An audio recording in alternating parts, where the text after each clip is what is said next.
I'm Tiger Height, and I'm here to make AEW Dynamite and Pro Wrestling Majestic again. This company had the worst luck in the history of the world, where they had an illness going around the locker room, a fight that happened, so there's a lot more drama with that than the actual legitimate huge-ass pay-per-view that they put on, and then travel issues. I'm not blaming the company, but this is once again a go-home show for another pay-per-view. This is a go-home show. This is why you don't do an international show with a national to United States show in a week. It's the dumbest thing ever. And this was the worst case scenario. Did they do a good show? No. But I'm not going to discredit them for that given the circumstances that, to be honest with you, they put themselves in. So they automatically get at least an Orange Cassidy thumbs down from an overall grade.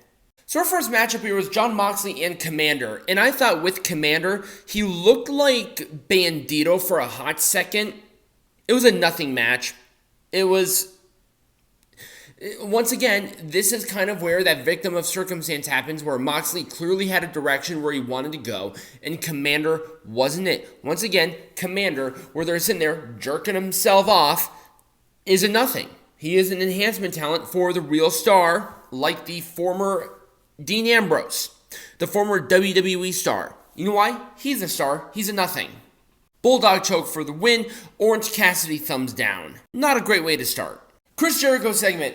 I don't have a picture, and if they're not going to fuck off with any sort of pictures for any of this, then I'm not going to do it. I'm just not. Anyway, he called out Sammy Guevara. Sammy Guevara and him had a little bit of a touching moment. Jericho was being an ass, but he sold horribly because Jericho, to be honest with you, kind of sucks. I'm sorry, that's his reality. He has lived long enough to become the fucking villain. The person that he hated the most. He has become Hollywood Hogan. He has become Bill Goldberg. Meh. Thumbs down.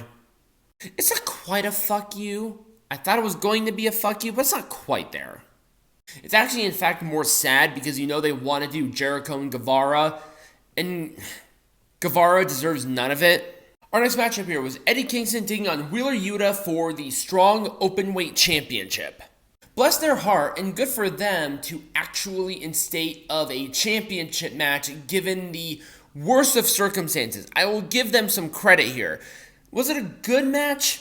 It was fine, but it was inconsequential. Because Wheeler Yuta does not deserve this title opportunity.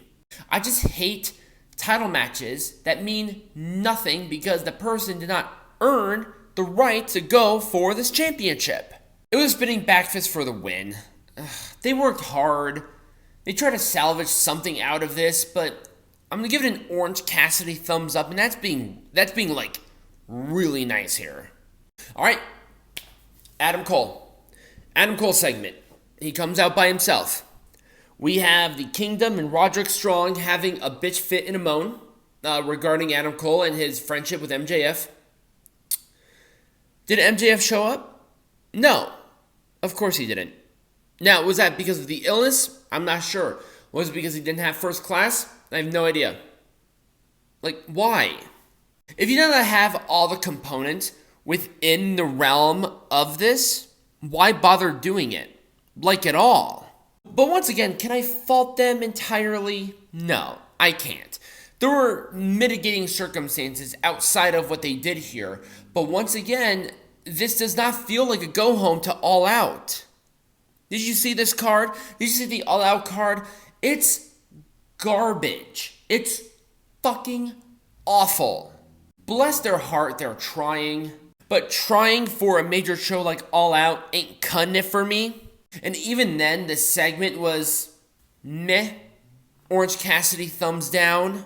Random 8-woman tag. I'm not even gonna bother because it's stupid. Like seriously, what did this do? It was a nothing. Wednesday Night Fever for the babyface of the win. It gets a thumbs down. To be honest with you, a fuck you. You could have done something more with this.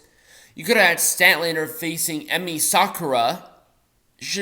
Maybe not a title match. maybe Britt Baker, maybe Hikaru Shida. But why this random 6-woman? Talk about thrown together. So I don't have a picture for this, but I'm not even going to dignify it with a picture because it doesn't even make sense. The Acclaimed have recreated the Trios Champions with a pink strap, and at the end, it's split with scissors, so you can literally have the belts scissor each other. I am not kidding you. That is what they did. These championships are already a joke as they were, and your world champion is already a joke as it is. Might as well devalue, might as well retire these trios champions at this point because that's the most ridiculous thing. This is Lay Cool having the women's champion literally separated. Same principle. What's the difference? And I want to hear it.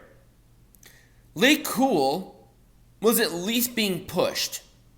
The Acclaimed were already dead in the water. They already won the tag team champions and then lost them. They were off of TV forever, and then it was a nothing sandwich. They should have won these trios champions last pay-per-view. Their first opportunity to win these championships, that's when they should have won them. It's ridiculous. And these champions are dumb because Billy Gunn, he doesn't give a shit. He was pissed off being in there in the first place. They even mentions is he still the badass? No, he's a dude who doesn't care. And he's a dude who realizes he's been in the business for 30 plus years. He knows that this whole scissor me daddy and let's make the champions a joke is a total joke and a waste of time. This gets a 2 thumbs down and a fuck you.